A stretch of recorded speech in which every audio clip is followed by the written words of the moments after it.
Hello, everyone, and welcome to another episode of Getting Hammered. If you're watching us, which you should, at Getting Hammered Podcast on YouTube, you will see that we have changed positions. It means nothing ideologically. It's just because I needed to be plugged into something over here because I'm a person who lets everything run out of batteries. So, here we are, different seats, same hearts. I'm Mary Katharine, I'm your host. I'm here with my co-host, Vic Matus of the Free Beacon. We are your morning show for any hour. How are you doing, Vic? Hello, Mary Katharine. It's great to be back, although now that we have switched seats, I feel like it's not getting my best side. Oh, is that going to be? Yes, I haven't figured out if there is one, but I just know this isn't the one. Well, I'm going to watch the YouTube now and figure out which is my best side, and then we will adjust accordingly. We do need on these on the giant cameras that we have in studio, the red lights to let us know, along with the teleprompters about, our cues and such. No, it's great to be here. Thank you for holding the fort last week. Oh, yeah. After that insane debate. Yeah. By the way, the debate feels so far away now. It does. Because there were three things in the news that happened. No, we have like 17 things to talk about today. Yes. We're gonna do government shutdown. We're gonna do a Getting Hammered investigates about a fire alarm. It's gonna be some good stuff. Yes. But before we get to that, well, I was out last week when you were taping. I was on my way to New York City. Went to a book party for our good friend Jerry Baker, the former editor-in-chief of the Wall Street Journal. Very nice. He has a terrific book out called American Breakdown. It's terrific, but also depressing. Oh, this is on my list to read, Yeah. but I have to steel myself because I so truly believe that the problem he's diagnosing is our problem that it's going to make me very sad. We have lost faith in our institutions, and it didn't just happen now. And it didn't happen actually because of Trump either. It started in like 2008 at least. No, the problem, Vic, is that all of us rubes have all these ideas about how the institutions have failed us, and they're all made up. They are made up. The FBI, things like that. No. Here we go. There we go on the graph again, just mentioning the FBI. But so I did want to say this though. Something crazy happened on the way up on the Amtrak. Okay. A woman back at Union Station, she kind of had this blow up because she claimed the woman next to her was talking loud, and she got a little racial. The woman in question is white. Okay. And she just lashed out and she mentioned something about black women and being loud. And I'm like, what's happening? I thought she might have been also black, like maybe she was having some moment or something. No, it wasn't. So the alleged loud talker is of what race? Maybe black, I don't know, but she happened to yell out, "Oh, I'm like a black woman," she says, and I said, "What is she talking about?" And it was this white woman. I said, "Oh, this is going to be interesting." Oh dear. So then, turns out we go on the train. She's in my car. Oh, nice. She sits down in the Acela. And you have no idea what she thinks of the Asian First of all, speakers. I should have known. By the way, you know how you could tell something is off? A lot of bags. Okay. A lot of bags. Yeah. She plops them down, and she turns around and tells the same woman. It turns out the woman who was bothering her was sitting behind, and she just kept on saying, I'm sorry, I won't talk again. I'm sorry, I'll never open my mouth again. It's just, you were so loud. And finally... She should start not opening her mouth right at that moment. That's the moment. So one of the conductors, also black, noticed this was happening, something was going on, and he said, okay, well, what's happening? And she explained, she was being very loud, and I'm not racist, she says. I'm not, and this is what she says, I'm not racist. My whole outfit is from the Afro collection. No. Yes, she pulled one of those. And then... Some of her best clothes are... So then the conductor goes, okay, he already knows, like alarm bells, right? He goes, okay, I'll be back. And he leaves. He's like, I need a supervisor with me for this one. Yeah. Supervisor comes back. He's also black. And he says, what seems to be the problem? And she goes off again. And then she insists again, I'm not racist. Black Lives Matter, she says. I have the Afro collection. I'm wearing it. So uncomfortable. It is. Everybody, I'm shrinking in my seat. Seat. By the way, this woman is Miranda's character in the reboot of Sex and the City. Like, so awkward, cringe, white liberal lady trying to make these points. Okay, go ahead. You were riding with Miranda on yes, except for she was clearly not well. She didn't look like Miranda. And she was clearly also not well. So then she insists she's not racist. The conductor, the supervisor says, here's what we're going to do. You're going to mind your own business. She's going to mind your own business. And we're just going to have a nice, quiet trip up to the city. That's what we're going to do. And she says, I'm sorry, you're being condescending. I'd like to speak to, and he's like, I'm not being condescending. And she says, I'd like to speak to your manager. He goes, I am the manager. And then she says, that's not possible. You're black. Oh my gosh. I kid you not. At which point, like, there were audible gasps, including from me. Art? Right. So what? And then at which point, then the supervisor goes, "That's it." He goes, "You're out of here." He was like, "And that." You know, I hope he did the umpire swing. he kind of did. He kind of did, and he was gone. You're and you outta know, here. and she's like she's like saying, "Oh, what did I say? I didn't do anything wrong." And then he comes back and says, "Okay, the police are coming. You can leave now, or you can wait for them." And she says, "I didn't say." He goes, "You insulted me. You said that because I'm black, I can't be the manager." She goes, "I never said that." And everyone on the train's like, "Yes, you did." Real-time fact check. It was so insane. And so finally she left on her own. I was so exhausted, but I wasn't planning on drinking because I'm going up to the city. And the conductor guy came over and he goes, "Yeah, how about a drink?" I'm like, "Yeah, I'll take it." And he gives me 2 old fashions, and that was it. So I was just, it was so. In the words of the Swifties, look what you made me do. Yes. He was forced. I was forced to. Yeah. It was so exhausting just because I thought, first of all, so Amtrak gets a lot of criticism. I get it. But I wanted to give a shout out to Amtrak, and particularly these men who were so professional, handled it well, and we still arrived on time. Well done. Well done. Done. So It's like he is the manager. Yeah. Go figure. And then I went up and I said, "You people are great." That's what I said. Oh, no, I'm just kidding. I didn't say that. No. We're earning our flags today. That's it. We're earning our flags, but I just want to say a shout out to them. And I don't know how often they have to deal with insane people like that, but they clearly knew what to do and how to handle it quickly. Yeah. Ooh. Okay. Well, so that was it. I'm glad you came out unscathed and buzzed. Yes. Yeah. I was both. How are you? I'm good. I also had a travel experience. I had to go to LA. Oh, yes, of course. On short notice, and I apologize to listeners because I don't even know if I put that programming note in the last episode, but I was on HBO's Real Time with Bill Maher on Friday night. You can still watch it. It's on your... We watched it on demand. Kate and I did. Nice. You can watch it on Max. I guess it's not HBO Max anymore. Right, yeah. You can watch it on Max. There are clips online. We'll play a clip from the show here, too, as well. Ron DeSantis was on that. Governor Ron DeSantis was on that show as well. I got to speak with him and his wife for a brief minute, and I think he performed very well. We may play a clip of him, and then more importantly, me, obviously, as we go through the show. But as part of my travels, 2 things. I had the opposite experience of you, which is on my way back, I'm in line at the TSA behind a family with 4 children.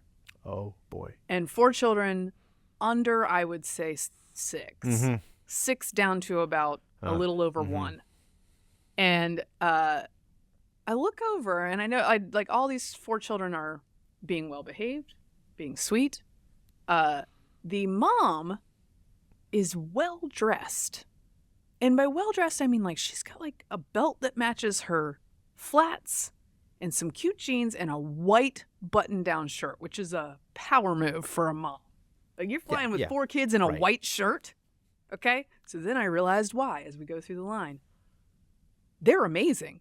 I don't know where this family came from, but she and her husband are being uniformly kind to each other. No one is frustrated. The children are behaving.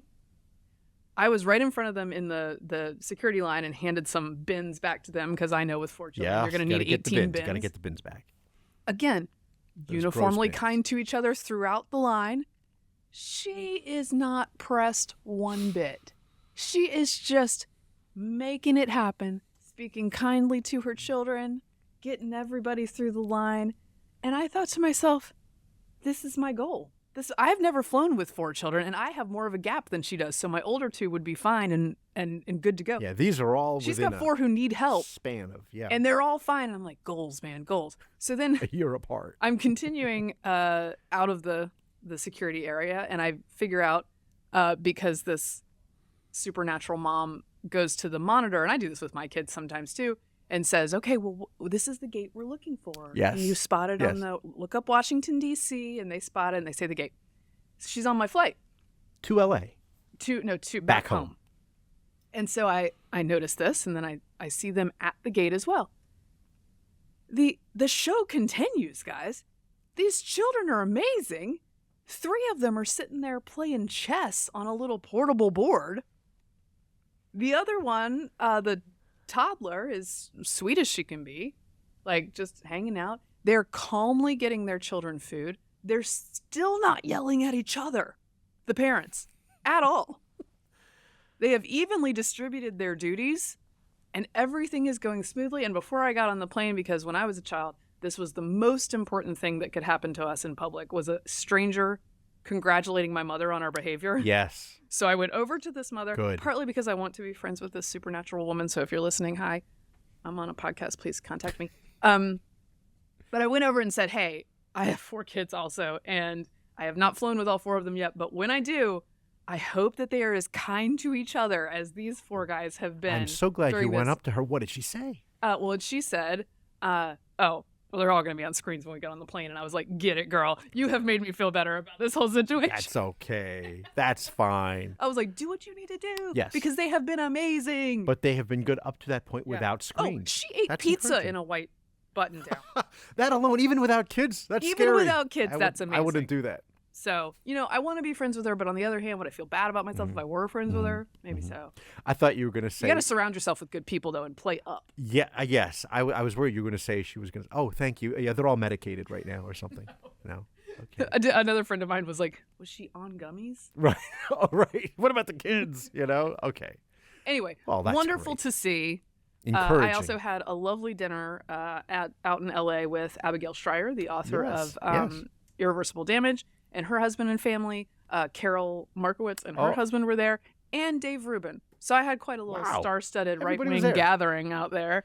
Somewhere nice, I hope? Yeah, it was at a family home. Oh, okay. And the Schreier kids, similarly, are amazing and hosted us and were very polite. And so, anyway. So they're not... Now I have goals all over the place. She's planning to stay and fight in California, Abigail. Yeah, and I believe she has Carol. Yeah, I believe she has a new book coming out as well. That's sort of an extension of Irreversible Damage. That's about institutional capture by these types of ideas and how you can't really escape it in much of the medical and psychologists. Did you want to talk now about DeSantis, or you want to talk later when we get to the show?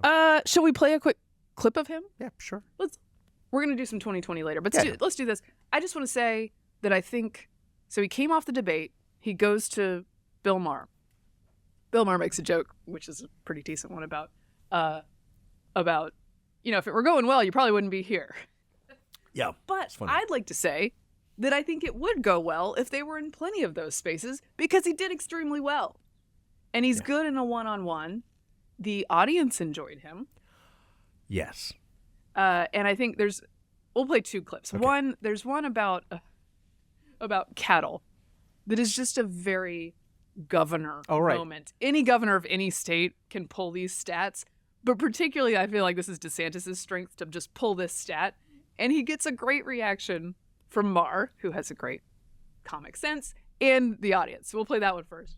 But there were no cowboys in Florida, Ron. Oh, yeah, you should try Florida. We're one of the top cattle states in America. Once you go from the beach, you go the interior of Florida, nothing but cattle ranches. Oh, all right. Well, yeah. I stand corrected. And then second, of course, they engage about COVID mandates and COVID policy. And Maher is very friendly to DeSantis' point of view on this and sets up a real dinger for the former baseball player, now governor, on this subject. We need to do, for example, COVID. I think we need accountability for what this government did to this country with the COVID restrictions, mandates, and lockdowns. Donald Trump is not going to do that. He says he did everything right. He says he saved millions of lives with lockdowns. He claims his mRNA shot saved 100 million lives. So I had a couple thoughts. One was, I think I asked you before the show, did you get the sense that it took a lot of effort for him to be able to relate and to be normal? Like this is an actual thing versus his regular self, which is maybe much more introverted. No, I think that in the one-on-one, he seemed quite at ease. And that is, no, look, I think anybody is going to have trouble being their full selves on the debate stage with 6, 7 other people. I would say Doug Burgum or Tim Scott are very good at being emotive and connecting with people. Does it work on a stage with 6 or 7 people? It does not, right? So I think it's just a different style of communication.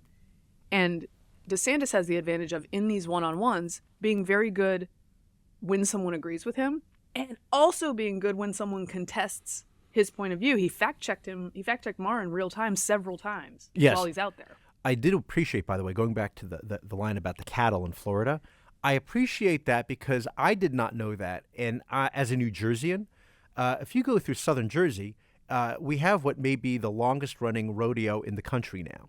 Is that a real thing? Yes, it's a real thing. Like, there's cattle out there in southern Jersey. I mean, there was like an actual reason why it was called like the Garden State, the breadbasket state with all the, corn, blueberries, tomatoes. But yes, they do rodeos down there. It's a whole other world that you would never know unless you're cutting across that part of the state. So I appreciated that. Here's my other thought, and we can get to this and you can follow up later with your part, the exciting part of the show when you were there. The audience. I'm thinking at this point, because Maher has taken a much more, less obviously progressive and more of a libertarian, leaning on that libertarian tack, if you will, that the audience has also shifted. And there were times in the past, and I'm sure you've experienced it there a long time ago, as well as some of our other friends, when you were going into really hostile territory. Yes. So I've done the show back when Maher and I were far more often in disagreement. However, every time I've been on the show, I think we have spoken at least in part about free speech and cancel culture. We are completely in agreement on this front. Right. So I think it makes our conversation, our exchanges pretty friendly, which signals to the audience that, you're in the good camp. But yes, as he's become more heterodox or adheres to his classical liberal values while many on the left do not, his audience corresponds. And I think part of that is because he continued to have a live audience during COVID. So that self-selected for people who were willing to go sit in an audience during COVID, which cut out, I would say, large parts of the Californian far left, right? If they're not going out for that. And because that's not in the virtue signal handbook to go see a show. Right. So I think that happened too. And we'll play it for you later in the show, but we had a nice long... we did have one nice long disagreement about Russiagate. Yes. But I thought you're right. I thought DeSantis was very well received. And so were you. Like, there were no boos. I mean, there are a lot of times where there'd be active booing in that audience. Yes. And then Maher would have to come to somebody's defense just because. Right. And I think the audience is generous, I would say. Yeah. And even when the host disagrees with you, at least in my most recent experiences there, so it's very nice. I enjoy doing that show so much because I love a live audience, even if they hate me. And it's a lot of people.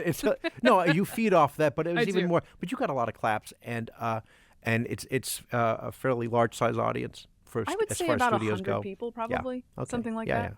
Yeah. So they had no problems filling it. Enjoyable. Then that's good. And then they have a new backstage which had a bar in it, so I did have a beer before I went out there, which had is a martini. See.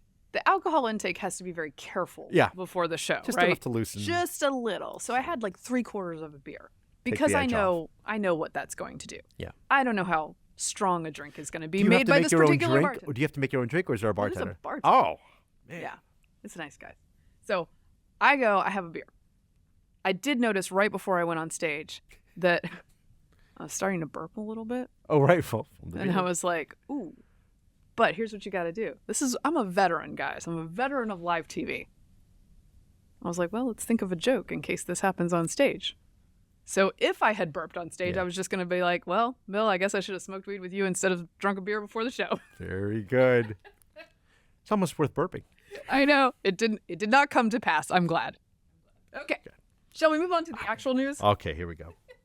The news about me is now over. Okay. That's news. Oh, one more thing. One more news alert from LA.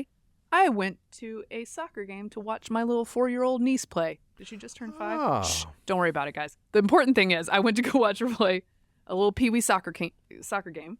She scored 4 goals. She's a beast. She's a monster. So congratulations to her. I imagine some of those kids' soccer games, they can run up the score. Like, I would bet on the over. I'm just going to say. The field is about the size of this rug. So that's part of it. Yeah. But anyway, she killed it. So well done to her. All right. We're going to move on to the news.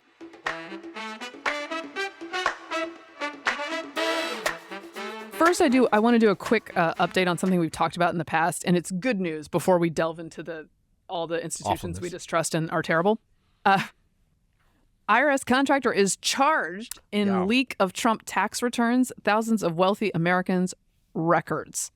Federal prosecutors charged an Internal Revenue Service contractor with stealing the tax returns of former President Donald Trump and thousands of other wealthy Americans and leaking them to news organizations, apparently solving a 2-year puzzle over a security breach that prompted outrage from lawmakers and administration officials. Charles Littlejohn, 38 of Washington, D.C., was charged Friday with one count of unauthorized disclosure of tax information, and he faces up to 5 years in prison, according to a Justice Department news release. Court records don't name the taxpayers, the news organizations, or the company that Littlejohn worked for, but the descriptions match two of the largest and most consequential disclosures of private tax information. Timeline outlined includes some dissemination to ProPublica of tax records of wealthy Americans and the 2020 publication of information from Trump's 2016 and 2017 records to the New York Times. How is it that there's only one charge when there's a bunch of records and there's 2 organizations to which he was leaking? Yeah, versus like, I don't know, again, not to compare with Trump and the 91 counts or something, which Yeah. is, each and every single thing. It just seems like the itemized. This is not an itemized indictment. It does seem like they're very differently motivated. Yeah. Yes. So this person, Littlejohn, he gave the information to ProPublica, or Yes. are they suggesting that he was with ProPublica? No, he gave it No, to that he gave it ProPublica. to. So, and we have no idea what the firm is, but Right. to And day. this is important because, all of us are obligated to give our private financial information to the government, and the people who work with the government are supposed to keep that a secret. Because if you set up a situation where if you're a political adversary of the current administration and the current sort of lefty orthodoxy, that your stuff is going to get leaked, that's very, very bad for trust. And so at least this person is being punished. I would say more than one count might be in order. But I'm glad to see that at least. Now, the news organizations in question, of course, can receive leaked information and publish it. This guy's the problem. Yeah. Like, that's a different ethical question than whether you run with the information once it's been leaked. And we're not demanding that they can, news sources, media organizations disclose their sources. No. We're not saying that either. But the actual act itself is a very serious problem. Can we also stop pretending that ProPublica is this sort of neutral arbiter? Look, didn't they go after the Supreme Court justices of course, as well, right? No, it's not ProPublica's fault that the only ethical violations that matter are the ones that are happens to be alleged against conservative justices. That's just life. That's right. And in particular, in this instance, this is when there was a large push to get Trump's tax records, right? We wanted him to, open those files because then we're going to really nail him. Oh, we're going to nail him. Wait till you see what's in those tax records. And that didn't happen. Yeah, remind me what was in those tax records. Yeah, nothing of let interest. me get back to you on that one. And it was also the same time that, I think Elizabeth Warren and Bernie Sanders were pushing for, this kind of regulations. And so, again, convenient timing. Yeah. For these organizations, and they're all working together. So nice. Strangely, nothing about Mitt Romney's tax records leaked to dispute the late Senator Harry Reid's non-factual who later admitted assertions on the floor. Who later admitted that was just I just made that up. All right. Well, good. I know you guys will all be glad to hear that the government is still running. Miracle of miracles for the next 40 days. The House and Senate both passed a stopgap measure that will last, I think, is it 45 days? 45 days, which puts us, by the way, at Thanksgiving. So get excited about that. To keep the government functioning, a shutdown loomed as of 12:01 was it Sunday night? Yes. 3 hours before that, the Senate passed a counterpart to the House version of the stopgap measure. Okay, a lot of drama led up to this, and then we're going to get into some more drama about a fire alarm. But first, the drama that led up to this.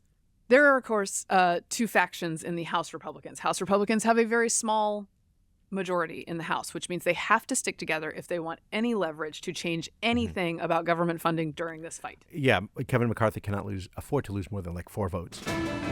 Well, in classic fashion, some really big news decided to break right after we finished taping Getting Hammered. So this is Mary Katharine Ham breaking in with this news update. House Speaker Kevin McCarthy lost the fight for his political life after lawmakers decided to oust the California Republican from the speakership. This is USA Today reporting. There were 8 votes against him in the GOP caucus, which was just enough combined with all the Democrats to oust the speaker. Those were Representative Andy Biggs of Arizona, Ken Buck of Colorado, Tim Burchett of Tennessee, Eli Crane of Arizona, Matt Gaetz of Florida, Bob Good of Virginia, Nancy Mace of South Carolina, Matt Rosendale of Montana. So there you have it. If you're asking what the plan is moving forward, there is not a plan. There are possibilities that Kevin McCarthy would come back for this job again, although how would he negotiate for it and give up anything more than he gave up in January?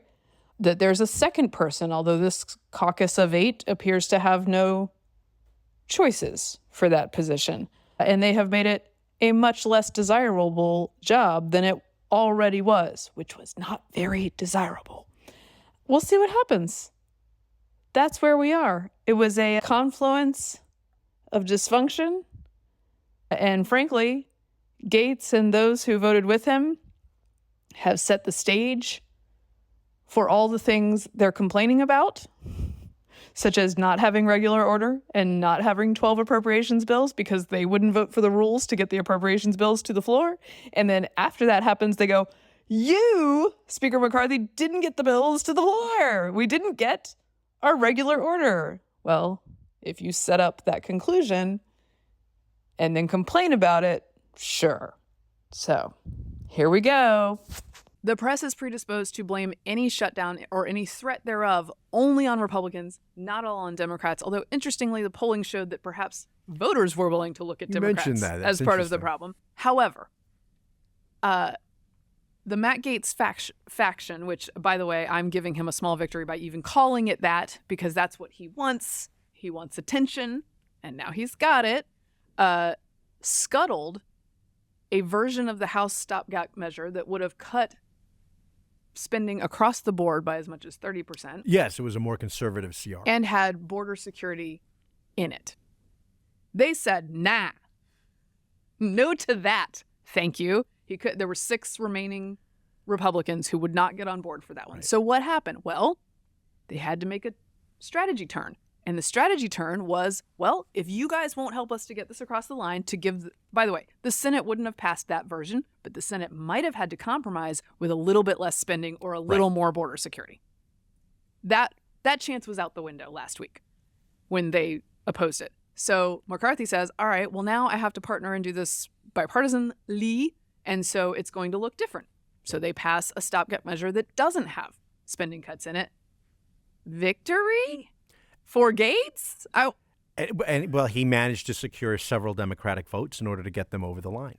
Right? Yes. So, and in fact, more Democrats than Republicans, I think, in the final CR. So this triggers Gaetz and company to say, ha-ha, you are teaming with Democrats to get things done.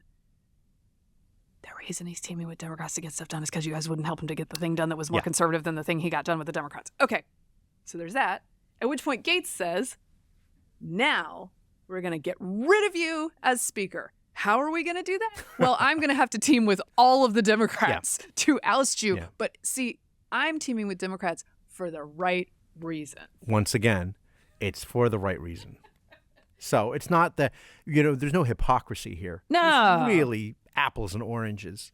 But that's right. And it's really quite something because in McCarthy's mind, number one, they had a pretty good CR that, as you mentioned, had all these things that conservatives, care about. It's not everything. Nothing is perfect, but it would have been better than the one that ended up passing. And the other thing was his main goal was not to have the government shut down. As McCarthy talks about, he's concerned about paying our border patrol, paying our military. And so he managed to do that. But again, in a weird way, it's like Gaetz had set him up to take the bait. Right. Which he did, because I think Gaetz' ultimate goal is to get rid of Kevin McCarthy, even though he has Kevin McCarthy. But there's no plan after that. No, there's no, because he's not running himself for Speaker. Here he is, by the way, calling, filing the motion to vacate House Speaker. If there's a deal made with Democrats, the only deal is to make one with McCarthy, because I'm not offering anything and won't offer anything. And by the way, if the Democrats want to own Kevin McCarthy, they can have it. Because one thing I'm at peace with is when we stand here a week from now, I won't own Kevin McCarthy anymore. He won't belong to me. So if the Democrats want to adopt him, they can adopt him. Anyway, so he's making the motion, but to your point, there's no Right.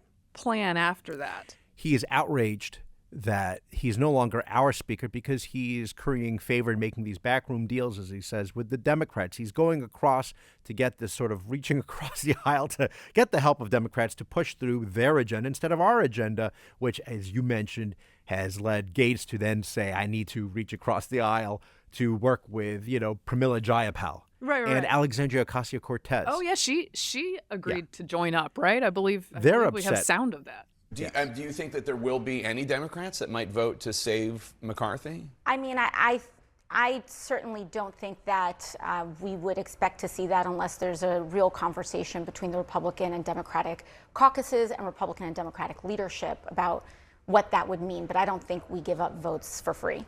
And but would you vote to vacate? Would you vote to get rid of McCarthy as Would Speaker? I cast that vote? Absolutely. Absolutely. I think Kevin McCarthy is a very weak speaker. He clearly has lost control of his caucus. He has brought the United States and millions of Americans to the brink, waiting until the final hour to keep the government open, and even then only issuing a 45-day extension. So we're going to be right back in this place in November. And, I think that our main priority has to be the American people and what's going to keep our governance in a cohesive and strong place. But unless Kevin McCarthy asks for a vote, again, I don't think we give something away for free. Yeah, I mean, they're upset that McCarthy, allowed concessions demanded by Gaetz and others to open an inquiry into impeaching President Biden. And so they want to get him for that. And Gaetz wants to get McCarthy for cooperating with the Democrats. It's a beautiful alignment of It is dysfunction. Quite right? something. And here's what's also an alignment of is and I think someone tweeted this last night. Doug High tweeted this last night. A picture of the Gaetz scrum, which is a term for when the reporters gather around you, because look, I think the media sometimes blows up these possible shutdowns to such a ludicrous degree that it creates bad incentives, because everyone knows that if you're seen as the person sort of governing whether it'll all shut down, they're like, please let us get a camera on you. And someone like Gaetz, frankly, I don't love to question people's motives, but because I don't understand the plan here, it does feel like, as Doug High said, in one picture, you know exactly why Gaetz is doing this. And it is a picture of Gaetz with 100 reporters around him. Yeah. Commanding the entire Washington press corps. He loves it. And it does seem, and by the way, the folks he would be partnering with, the AOCs of the world, have the same inclination. Yeah. As long as the cameras are on them, they're doing the people's work. Well, that's the equation That's right. for them. And other people have mentioned this before, and it's true, which is the traditional ways of climbing up the ladder of seniority in Congress are now out the window, right? You have, through the internet, through media, through social media, he doesn't have to rely on anybody senior in his committee or his panels. He doesn't really care about that. It's all about the communication. And he gets a lot of money. Marjorie Taylor Greene, I think she raises more money than almost any other member in the House. And it's a lot of small donors. And she doesn't need to be dependent on the people above her. Governing by Instagram. Except it's not governing. No. It never has anything to do with governing. And I do think that he has his eye on running for governor because DeSantis is term limited, and it would pit him against, I think, maybe Byron Donalds, which is really interesting. But interesting in a bad way. Sounds like a great nominee. Yeah. The thing about him, too, is that I know that he is not a dumb man. So No. I know that he knows what he's doing. Here. Somebody we're not sure about whether he's a dumb man. Shall we talk about Jamaal Bowman? Yeah. Look, it's his statement, not mine, okay? I'm not saying This it. is bizarre, and He said. please explain, and then Okay. I will. Yeah. Representative Jamaal Bowman, during one of these votes, Democrats were trying to figure out, oh gosh, what do we want our caucus to do? Are we supporting one? It was one of these votes. I'm not even sure which one it was. Or are we not? There was some confusion. House members are in there on a weekend, many of them in the office buildings adjacent to the Capitol, and they have to go over to vote when a vote comes up. A fire alarm is pulled in Cannon office building. Yeah. Which is a House office building where a lot of these guys' offices are. And everyone has to evacuate for, I think, a little over an hour to figure out what the heck is going on. And lo and behold, Capitol Police release an image of Representative Jamaal Bowman, a socialist representative from the state of New York, pulling a fire alarm next to a door in the Cannon House building. It's very obvious what's happening in that picture. Presumably there is video as well. This is the statement released by his office.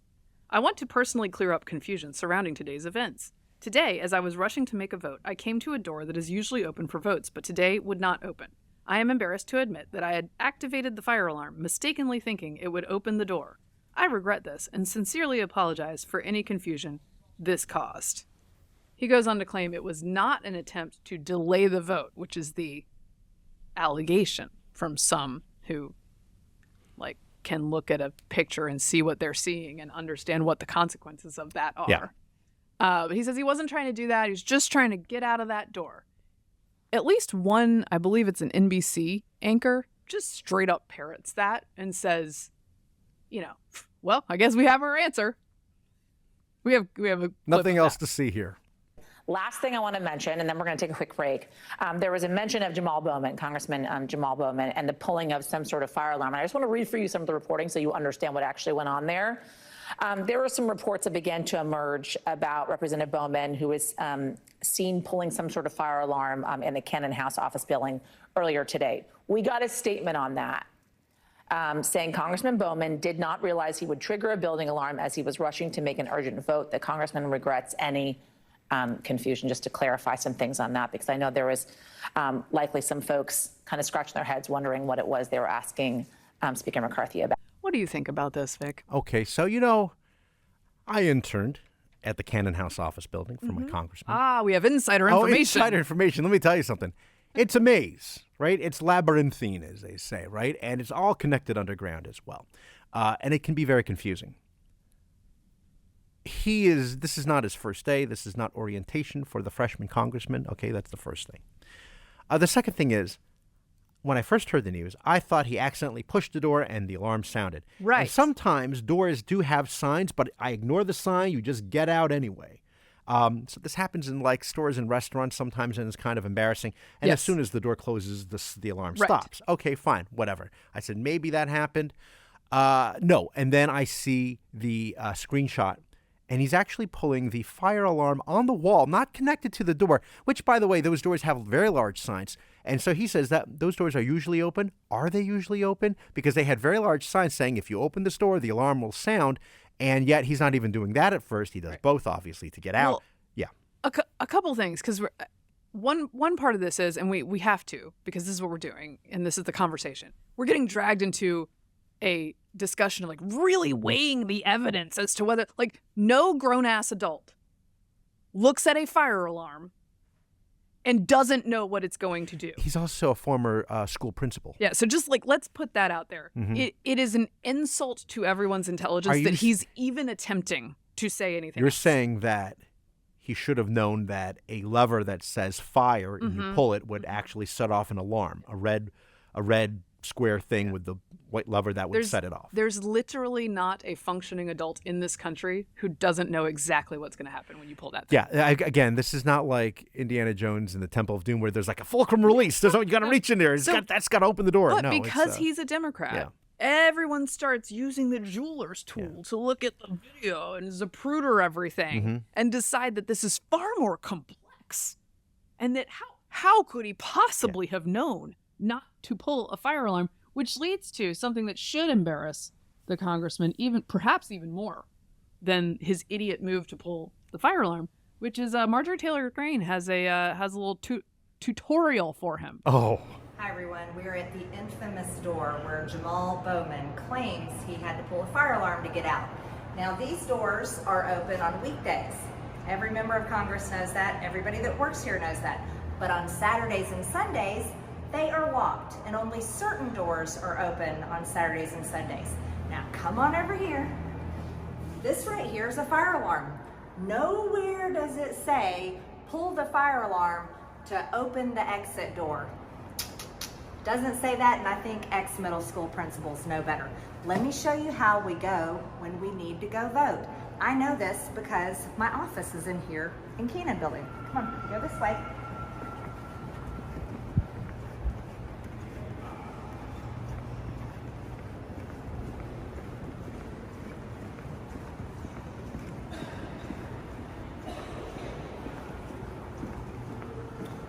Oh, look, there's stairs.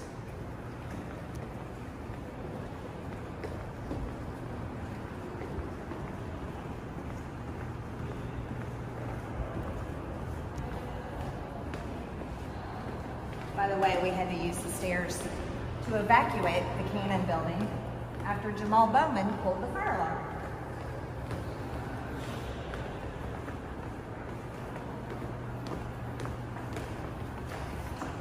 Now, here's where you have an option. As members of Congress, we can continue to go down the stairs this way, and you can go in the basement, and we can walk in the tunnel that goes under the road to the Capitol. We do that all the time, especially if the weather's bad. Or you can come around this way.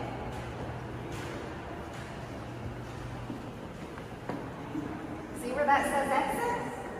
It exits out on New Jersey. This one is open all the time. Not just some of the time, all the time. So let's explain very clearly again. Jamaal Bowman didn't pull the fire alarm to try to get out of the building because he had to rush to go vote. I know that for a fact because I also work in the Cannon office building, and I watched Catherine Clark, the Democrat whip, make a motion to adjourn, and then within minutes, Jamaal Bowman pulled a fire alarm, and he knew he was pulling a fire alarm because he's a former middle school principal. And then he ran out of the building and didn't tell anybody he did that. And this building was evacuated for over an hour, and Congress had to hold the vote open. That's usually only 15 minutes on the first vote. They held it open for over an hour as well. There's some serious problems for Jamaal Bowman, and he needs to be prosecuted for violating the same federal law that they are prosecuting January 6th defendants and President Trump. She continues to give a tour of a very simple manner of exiting the building without pulling any fire alarms. Now, all right, so Jamaal Bowman was right. It's normally open. I'll give him that. Right. So, well, I want to get the facts straight. Get the facts straight. Yeah. But the fact remains that pulling a fire alarm makes an alarm go off, and everyone in their right mind knows this. So, and he is attempting to gaslight everyone, and people are happy to help him because he's a Democrat. And we're about, 48 hours into this now? About, by the time this comes out. By the time this comes out, I think we will have thoroughly moved into either it doesn't matter at all that he was attempting to disrupt congressional official operations, which up until now I've been informed is a very huge offense, right? We're either going to move to it doesn't matter at all, or in addition to it doesn't matter at all, the fact that you right-wingers are hysterical about it is evidence of your pouncing. We're just pouncing. Either way. On Jamaal Bowman. Either way. Now, I'll tell you what's interesting. Politico actually reported on this the other day, which is they had gotten talking points from Jamaal Bowman's office. Mm-hmm. Were they good? I bet they were good. They were. Let's hear about them. Well, one of them actually says, yes, he did it. He pulled the alarm. Well, obviously, because we have photographic evidence. By the way, that's another thing. Yeah. Many in the press continue to say, the headlines will say, allegedly. He's admitted it. You can just strike allegedly. Yeah, well, we need to be really sure. And so one of the talking points is that, yes, he pulled it. It was an accident. But, and this is in the Politico story, the talking point says that they should focus more, Republicans should focus more on their Nazi members. Mm-hmm. and that was the Nazis. I think that was the third attempt to set this straight. Yeah. Was just what. So it was an accident, but not really an accident. It's just we didn't know how fire alarms worked. Like, which one is better? Anyway, that you were committing a crime to empty the building, to delay a vote, that you are too stupid to know what a fire alarm is. And then the third attempt is, let's call everybody a Nazi. Nazi, exactly. So Bowman immediately responded and said that was not from him. He did not say it's not from his office. No. He just said not from him, and it's terrible to use that term unless you're actually referring to members of the National Socialist Party or neo-Nazis. Right. So, and in doing that part is correct. In doing so, man of the people, man of the workers, Socialist Representative Jamaal Bowman proceeds to throw his staff under the bus completely. Yeah. He says, I just became aware that in our messaging guidance there was an inappropriate use of the term Nazi without my consent. I condemn the use of the term Nazi outside of its precise definition. It is important to specify the term Nazi to refer to members of the Nazi Party and neo-Nazis. Of course, someone has already pulled up in his Twitter that he's referred to plenty of people as Nazis. Nazi or Nazi adjacent before.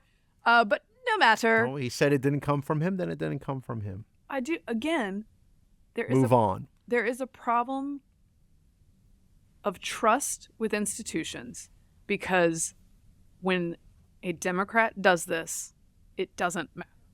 Yeah. It's not going to matter. He's not probably going to be punished. If he's punished, it will be... Yeah, there'd be such outrage if he was. Right. If he's punished, it will be by Republicans moving to punish this political adversary. Mm-hmm. They're pouncing in this inappropriate... They're not pouncing in an inappropriate way. Members should know that if they F with the process like this, then they will be punished. But because he's a Democrat, it's not going to You'd hope there'd be consequences, but I'm not going to hold my breath. I mean, I'm just saying a lot of people from January 6th were picked up for parading. And a lot of disrupting. them were prosecuted for disrupting official operations. Like, there are laws in place, even low-level, like false pulling of an alarm is a low-level criminal act. Right. Do we think if I pulled a fire alarm in a house building, knowing that there was no fire, that would be okay with everybody? That I wouldn't be in legal trouble? You can always say it was Crazy. an accident. Yeah. I didn't know how alarms work. No. She said. Because you're a child. It's so pathetic. It's so pathetic. And like, as with many of these things, because I keep pointing out that, grown adults know how fire alarms work, and this is a ridiculous excuse. And someone, of course, shows up in my mentions to tell me that, like, Republican hysteria about this is a distraction from blah, blah, blah, blah. It's a neat trick because in the national narrative governed by media and our elites, the hysteria of Democrats when they're mad about something, let's say the summer of 2020, protests and riots in the street. Right. The hysteria is proof that the original offense by society upon them is the problem. Right. When the roles are reversed, my hysteria actually discounts that there was any original offense, right? It actually undercuts my argument. That I'm upset about it means it doesn't matter. Isn't that a convenient thing? Yes. So convenient. Must be so nice to be on the other side.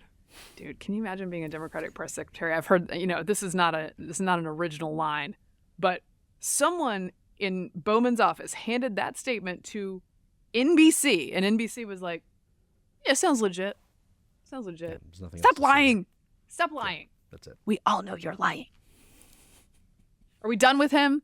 He's not going to get any punishment. He's not going to get any punishment except from us. So I'm just going to. That's right. That's true. Trash. That's trash. All right. Trump's in court this week. He is. This is yet another court case. And he didn't have to be there in person, but he chose. Do you know why I think he's there? I think he's in New York for these cases. This one in particular, which has to do with allegations of fraudulent real estate. Inflating the value of his properties. Mm-hmm. It sounds like Letitia James, who is the prosecutor there, messed up on the statute of limitations on about 80% of what she wanted to bring in this case. So, oops. Again, the trust in institutions just rising steadily. I think he's there because he knows that the New York cases are crap. And to put himself out in front of those cases then reflects on the rest of the cases, which may have more merit. You know, it's funny because if you watch now that the late night shows are back, all the talk is just about, he got charged with fraud in New York and everybody's clapping, oh, yeah, because he's terrible and that he has committed this crime. It's unclear to me the crime of saying that your property is worth X versus that. Nobody's bought. People, if somebody thinks that, I mean, I get it that there are rules on the books, but if somebody thinks that something is overvalued, they're not going to pay for it.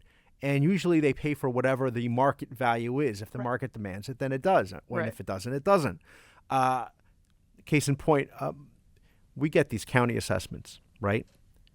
And what they say your house is worth is always lower than what you're going to get for it on Zillow, if you check Zillow or Redfin or whatever. And in Trump's case, I'm sure he was outraged because I believe they valued Mar-a-Lago at about $18 million. Which, can we all admit that we know that's nonsense? Yeah, that's like a bungalow in Greenwich, Connecticut. Isn't this beach? It's like it's acres and acres right there of luxury property on a beachfront, and some of the nicest beaches in America. Right. I mean, I think Trump is full of it. There are condo units in the tens of millions. I think Trump's full of it and has been full of it his entire career, assessing his own properties. But they're also full of it, which is actually an illustration of the problem we find ourselves in, is that nobody can have their ish together. The truth is somewhere between it's higher than 18, but it's way below Trump's estimate, which I think was like $400 million. No, I think he went into the billions at one point. Yeah, just for Mar-a-Lago. Okay. But it is, it plays into Trump's hands because he gets to turn this. There's a media circus. He's there in person, so the media has to be there. Now, I was watching this on television, which is really interesting because when Gaetz was coming down the stairs of the Capitol steps, CNN was on him. Mm-hmm. Fox was not. And then when Trump was out there in the court, Fox was on him and CNN was not later. And they switched it later because they don't want to give him the airtime. But it does play into his hands because he's saying, once again, this is a witch hunt. Not only that, but it's pretty easy to say this city is crime-ridden, infested with crime, and there's a homeless problem, and there's a drug problem, and this is what they're spending. This is what the Attorney General is spending their time doing, saying that I've committed some fraud against New Yorkers and tell me what exactly is that fraud that I inflated the price. Well, and the consequences of this would be pretty large for the Trumps, which is they can't register businesses in New York. They might have to pay fines of in the hundreds of millions of dollars, I think James is after. Here's Trump at the courthouse talking about some of the unfairness to him as he tells it. President Trump speaking now. Let's listen. Is and will, and I hope you're impressed. We built a great company. But he's been given false information, misleading information, and corrupt information by a very corrupt and incompetent Attorney General, Letitia James. This woman is grossly incompetent. She ran on the basis, I will get Trump without knowing anything about me. So he's been given this information. It's now been proven to be false, such as Mar-a-Lago in Palm Beach, Florida, being worth $18 million when in fact it's much closer to $1.5 billion. And I appreciate very much the officials of Palm Beach calling yesterday and writing and saying that she was very wrong. That's not the way you value the property. So she said it was $18 million. It's $1.5 billion.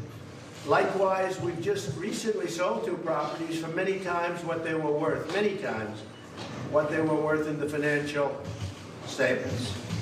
And the statements are actually much lower than the actual net worth. She knows that, but she's fraudulent. Because of the fraudulent numbers she's given, many of which, Mar-a-Lago is just one example. We have other examples that are almost as good, in some cases might even be better. This case should be dismissed. This is not a case. And she should probably be dismissed also because she's terrible and grossly incompetent, as I've said. But at a minimum, she should start looking for the murderers and the criminals, the violent criminals all over New York, do something about all of the illegal migrants pouring into our city and state, and not spend the next 6 months in a courthouse because she's been caught early. Her numbers are fraudulent. She's a fraud. Her numbers are fraudulent. And this case should be dismissed. And they ought to get on to violent crime and solving the problems of New York City and New York State. Thank you very much. I do want to point out, I read up a little bit on the lack of a jury here. This is a bench trial, which means it's just the judge. Yeah. Trump is complaining about that, which on its face does seem like, oh, well, maybe it would be fairer without a jury, except that his lawyers are the ones that passed on a jury trial for this. So they apparently did not do, either intended for him to have a bench trial with just a judge, or did not do the paperwork properly to ensure that he would have a trial by jury. As you know, he's had a lot of problems getting permanent, stable legal representation. That is such a polite way of putting that. Yeah, well, it is what it is. You know what? At least we know that the good people of America's donations are going to a good cause, which is the increasingly unreliable legal representation of the former president. I mean, that's the ultimate plan, is to bog him down in legal bills and court dates. So, that, I mean, in the middle of a presidential election. Well, it helps that at least we're discussing what's really important to the American people, which is the value of a billionaire's various real estate holdings. Because when you're trying to put food on the table, that's what you're thinking about. Yeah. Anyway. Do you want to talk about did Dianne Feinstein pass during your last taping? Was it after? No, it happened very shortly afterwards. So, as always.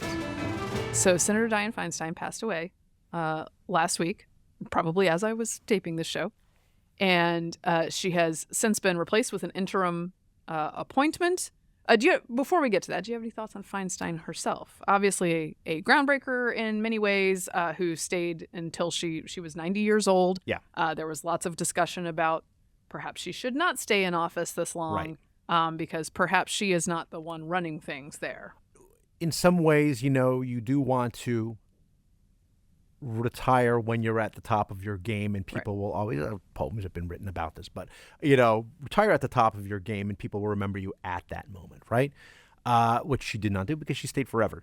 And it's funny, because she was actually a very battle-hardened and tested politician before she became a senator, right? And she was the mayor of San Francisco, and prior to that she was a city supervisor during the worst time of San Francisco. And she became mayor after the political assassinations of George Moscone and Harvey Milk. Right. Milk was not, but the mayor was Moscone, and he got, and then she had taken over after that. In a really dark time in the city. I mean, things are still obviously bad in San Francisco now, but back then, I mean, that was insane, and that was a murder.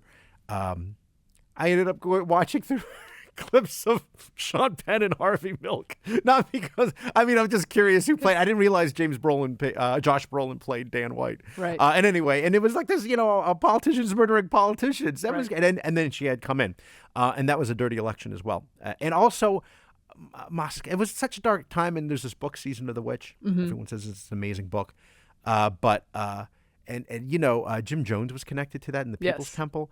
I mean, and he helped Moscone deliver votes. I mean, it's no, every time insane. Someone says we're living through the craziest time, I do look back to there were 2 assassination attempts on Gerald Ford. Who from our perspective, this was a very milquetoast, just like a normie guy. Mm-hmm. By the Manson family. Right. And one of them was by the Manson family. It was a wild time, guys. Okay. So Feinstein comes out of that. She's a real trailblazer in many ways. Okay. She passed away last week. Gavin Newsom, who is governor of California, promised to replace her with a black woman. But interestingly, there is a black woman running for that seat already, because it's Barbara Lee is a black woman representative who's running for that seat. Katie Porter, the somewhat famous, cantankerous white. She's white. Representative from Orange County, and of course, running, and then Adam Schiff Everyone's is running, favorite. who has Nancy Pelosi's support, notably. So, I assume Newsom knows he can't name Barbara Lee, because if you name Barbara Lee, then you're giving her a leg up in this Right. election, which would tick off Nancy Pelosi. So he says, I'm gonna nominate a black woman, but not a black woman who I'm gonna like intend to hold power. Just a placeholder. Right. Yeah, and somebody who has not expressed their intention, who's not already in the running. Yes.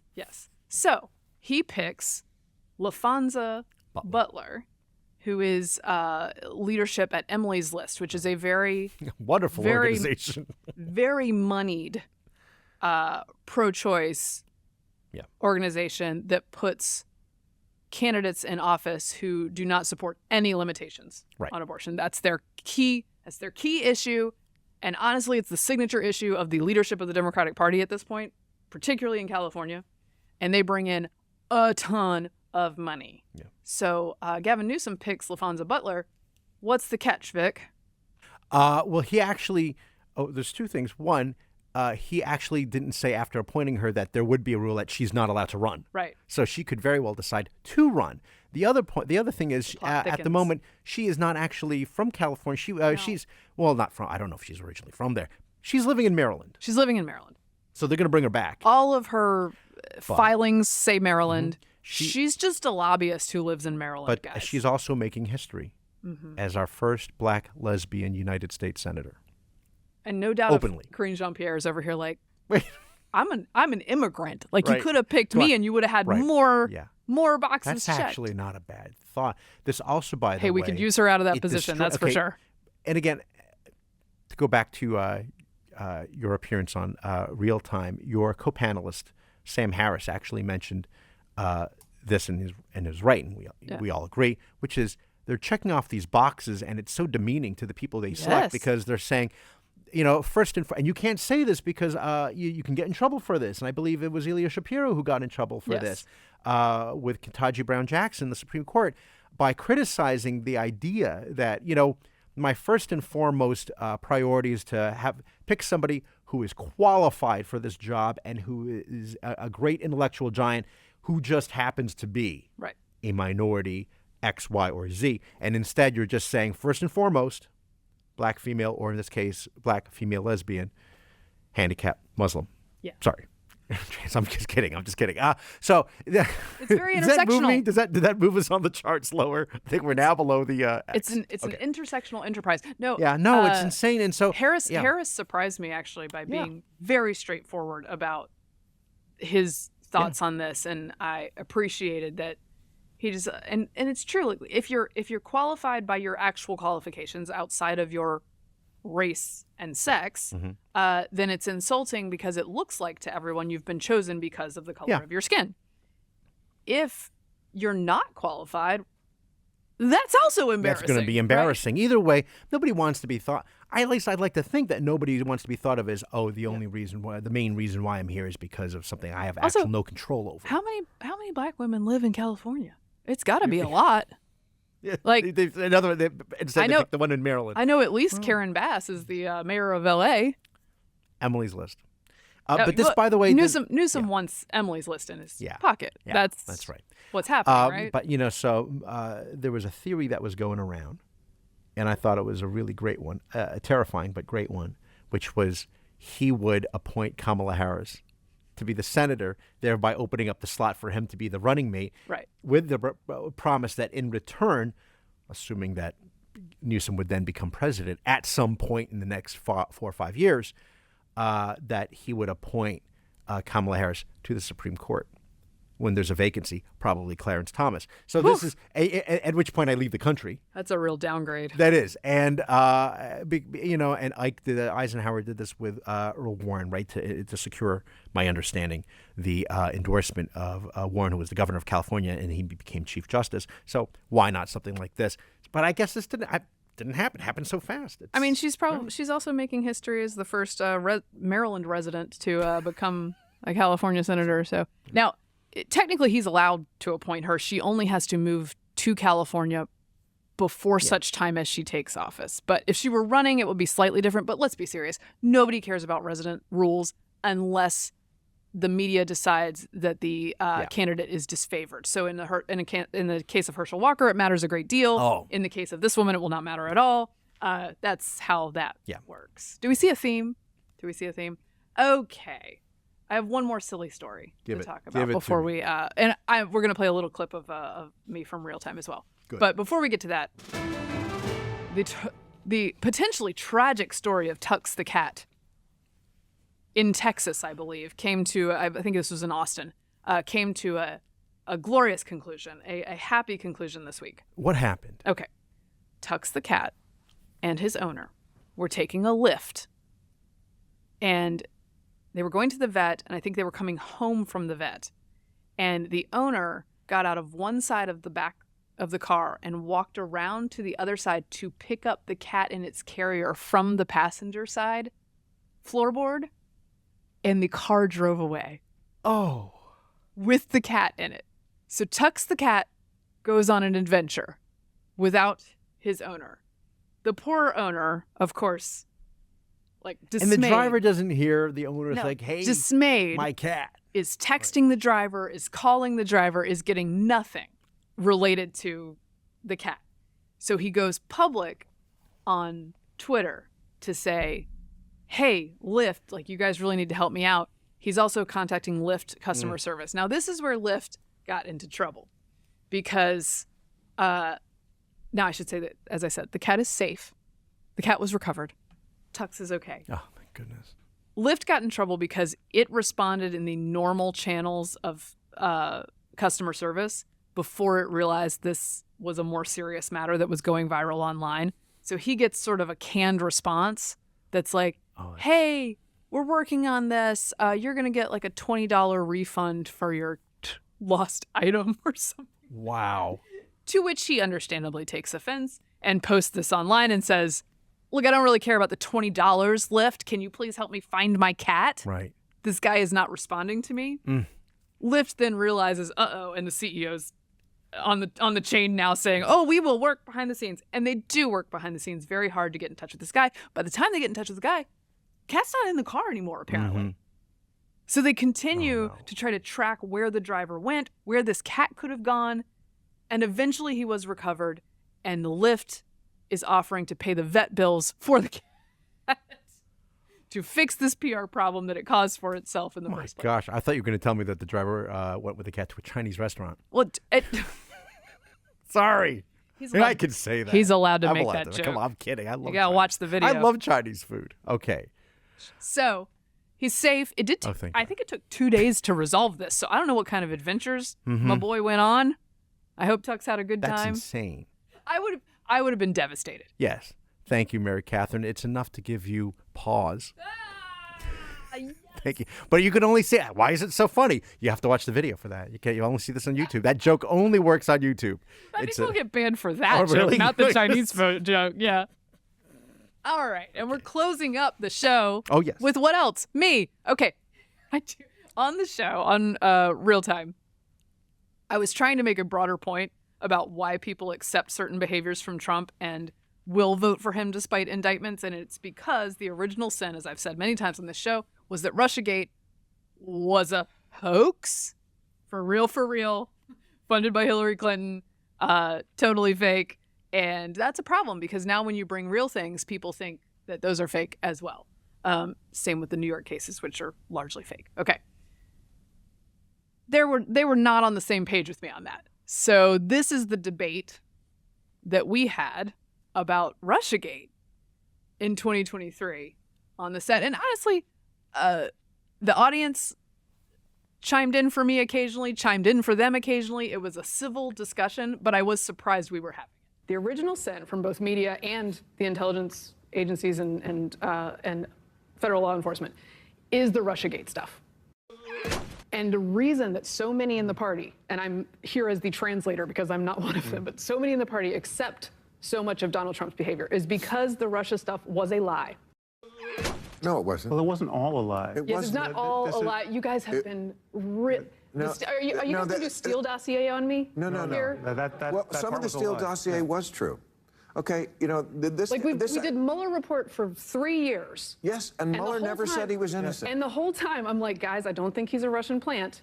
And everyone on CNN set is looking at me like I'm crazy. And at the end, we get to not much there, which no, was there the was case quite a bit throughout. there. There was a lot there. Was there. a lot there. Yeah. There was collusion we never had before. It was unprecedented that a president would do that. He just did it in public because he's insane. You do know. He's, No, I think one of the advantages of being insane. And most of it, probably none of it was illegal, right? So, I mean, this was always David Frum's line. Everything he's doing is in plain view, and it's not illegal. He's just violating every political norm we have. Except there were things that were illegal, like using the FISA court to spy on American citizens in ways that they should not have done. That was legal, but that wasn't him. That's right. And the fact that the Hillary Clinton campaign was partially responsible for funding this dossier, which partially came from, wait for it, Russian disinformation.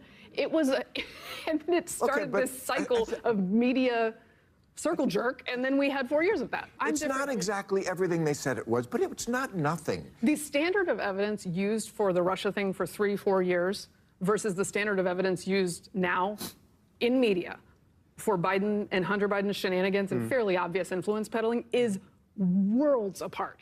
Worlds apart.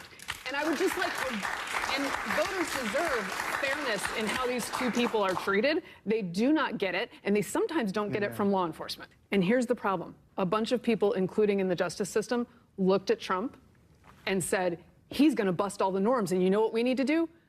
Bust all the norms to stop him. And that is a very unhealthy. Anyway, you guys can hear the debate. I enjoyed it, enjoyed the show very much. It's a Agree great with show. those guys on a surprising number of things throughout the show, but on this, we went different ways. I have to say that he had a couple funny lines in there, Bill Maher, particularly one about talking about Dianne Feinstein, and said that when she was in San Francisco, if somebody was using the bathroom, the sidewalk, it was they were filming a John Waters film, which is very absurd. That's a deep pull. That's a deep pull. Okay, that wraps up this. I don't even know where I'm looking at here in the camera. It's okay. Here. Okay, that wraps up this episode of Getting Hammered. Remember, you can subscribe to us on iTunes, Google Play, Stitcher, and of course, YouTube. And you can follow me on Twitter at Victorina Matus. I'm at MK Hammer on Twitter, at MK Hammer Time on Instagram. You can follow us at Getting Hammered Podcast on Instagram and YouTube. And you should. You can watch me on Max. And you should. By the way, that was their first show back from the strike. So that was fun. And you can tell those guys have been doing that show for a long time because it was completely smooth. Completely smooth. Yeah. And I enjoyed my half a beer and that I didn't burp on stage. Thanks for listening. Thanks for getting hammered responsibly. This has been a Nebulous Media Podcast.